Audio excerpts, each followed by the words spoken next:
साथै राम्रो hot touching कुराहरू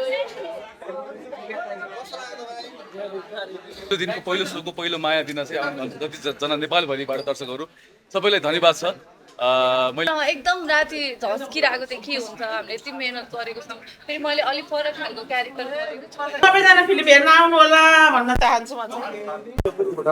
एकदमै खुसी लाग्दो रहेछ होइन पहिलो अनुभव एकदमै राम्रो थियो दर्शकहरूले धेरै माया दिनुभयो सोचेको भन्दा धेरै माया दिनुभयो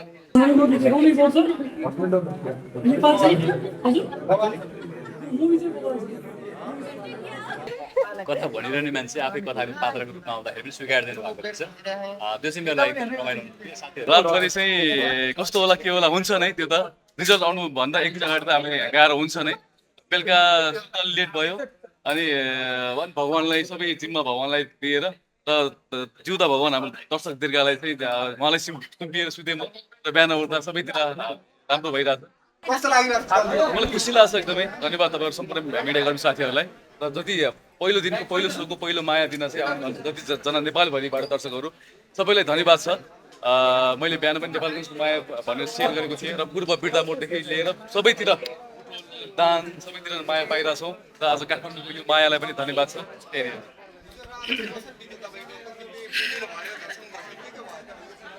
एकदम एकदम रातभरि चाहिँ कस्तो होला के होला हुन्छ नै त्यो त रिजल्ट आउनुभन्दा एक दिन अगाडि त हामी गाह्रो हुन्छ नै। बेलुका सुत्न लेट भयो अनि भगवान्लाई सबै जिम्मा भगवान्लाई दिएर र जिउँदा भगवान् हाम्रो दर्शक दीर्घलाई चाहिँ उहाँलाई सुम्पिएर सुतेँ म र बिहान उठ्दा सबैतिर राम्रो भइरहेको छ। हल भिजिटमा छौँ अहिले हामी। सो त्यही भगवान् हाम्रो जिउँदो भगवान् हाम्रो दर्शकहरूलाई चाहिँ धन्यवाद छ यो मायाको लागि।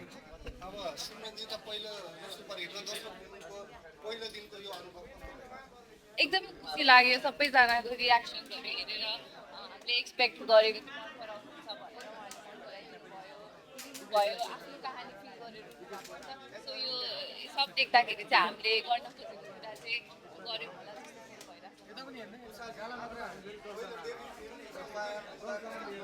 एकदमै खुसी लाग्दो रहेछ होइन पहिलो अनुभव एकदमै राम्रो थियो दर्शकहरूले धेरै माया दिनुभयो सोचेको भन्दा धेरै माया दिनुभयो अब अझै एकदमै खुसी लाग्दो रहेछ होइन पहिलो अनुभव एकदमै राम्रो थियो दर्शकहरूले धेरै माया दिनुभयो सोचेको भन्दा धेरै माया दिनुभयो रमाइलो लागिरहेछ। कथा भनिरहेको मान्छे आफै कथामा पात्रको रूपमा कथा भनिरहने मान्छे आफै कथाको पात्रको रूपमा आउँदाखेरि पनि स्वीकारिदिनु भएको रहेछ। त्यो चाहिँ मेरो लागि रमाइलो साथीहरू चलचित्र राम्रो बनेको छ। यहाँहरूले चलचित्रबाट एकदमै आनन्द लिनुहुन्छ। मेरो पनि एकदमै राम्रो भयो।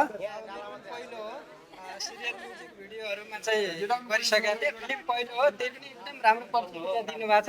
एकदम खुसी छु। सबैले आएर हेरिदिनु होला र हेर्नु भएको सबैलाई चाहिँ धेरै धेरै धन्यवाद।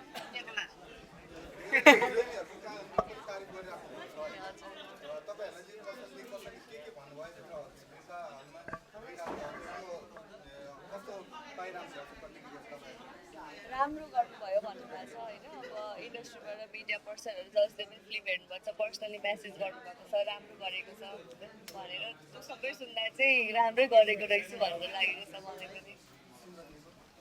मेरो त त्यसरी पर्सनली धेरै जनाले भन्नुभएको छैन तर आज एकजना भाइले चाहिँ तपाईँको क्यारेक्टर कस्तो खतरा हो गयो मलाई खुसी लाग्यो।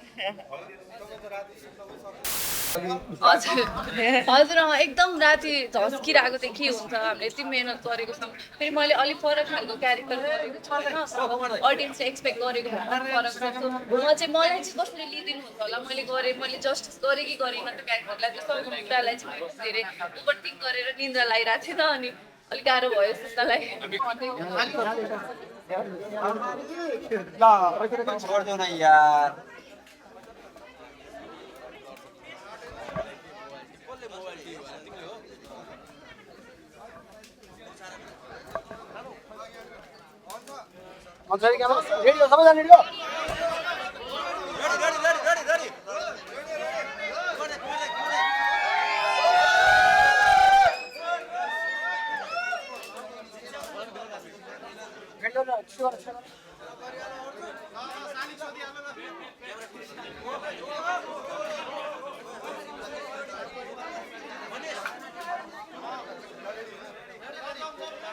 स्टार्टिङदेखि इन्डिङसम्म चाहिँ मिनिङफुल छ।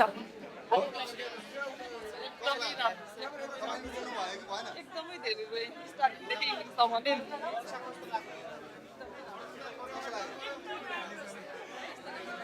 साथै राम्रो हट टचिङ कुराहरू कस्तो लाग्यो एकदम राम्रो कस्तो लाग्यो हजुर हाम्रो दाङको सान पल सर कता तपाईँ रुनु भयो क्या रङ त तिमीले हजुर एकदम राम्रो लाग्यो के मन पर्छ सबैभन्दा यहाँ आमाको माया छोडेर जानु हुँदैन रहेछ बिर्सिनु हुँदैन रहेछ होइन अब कस्तो बिर्सिन्छ नि त त्यहाँ गएर बिर्सिने रहेछ नि त अब त्यहाँ चाहिँ अब बिर्सेको छैन त अब बाध्यतामा परेछ रियल स्टोरी अहिलेको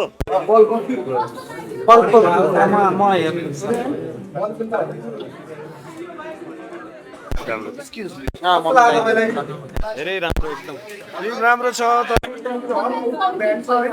एकदम राम्रो छ एक्टिङ ओभरअल सबैको राम्रो छ एक्टिङ कस्तो लाग्यो तपाईँलाई एकदम बबाल छ एकदम हट टचिङ छ होइन एकदम मुटु अब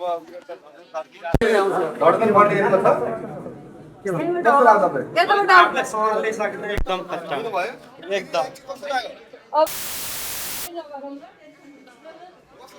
एकदमै मलाई त राम्रो त पहिलेबाट लाग्नुहुन्थ्यो कि तर चाहिँ अहिले उहाँको एकदम त्यो मैले पहिले चाहिँ म्युजिक भिडियो हेर्थेँ कि अहिले चाहिँ त्यो सिनहरू कि एकदम इमोसनल टाइपको चाहिँ एकदम बेस्ट गर्नुभयो धेरै राम्रो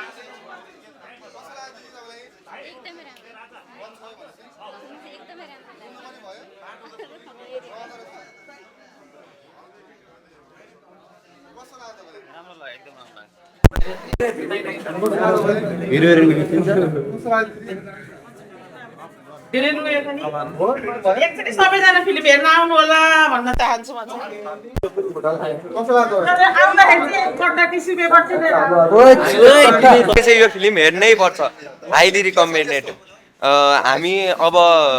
हामी टिनेजहरूले अब पछि भविष्यमा विदेशिनु पर्ने हो कि विदेशिँदाखेरि कस्तो कस्तो कदमहरू चाल्नुपर्छ कुन वेबाट जानुपर्छ लिगल्ली हो त्यस्तो कुराहरूले चाहिँ धेरै नै जनचेतना जगाउने फिल्म एकदमै सत्य घटनामा आधारित कहानी छ होइन नेपाल फिल्म इन्डस्ट्रीमा यो मुभी चाहिँ मैले यस्तो मुभी चाहिँ कहीँ पनि हेरेको छैन एकदमै हिस्टोरी मुभी छ होइन सत्य घटना बताइएको छ सम्पूर्ण परिवारसँग हेर्नुपर्छ होइन फ्यामिलीसँग हेर्नुपर्छ सम्पूर्ण पुलिसहरू देखाउनै पर्छ नेपाल चाहिँ हजुर मुभी चाहिँ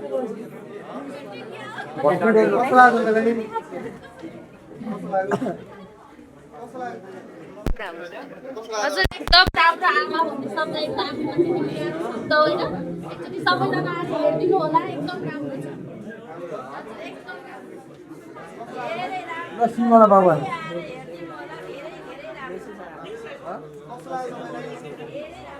सुन्नु पनि भयो कि रातो छ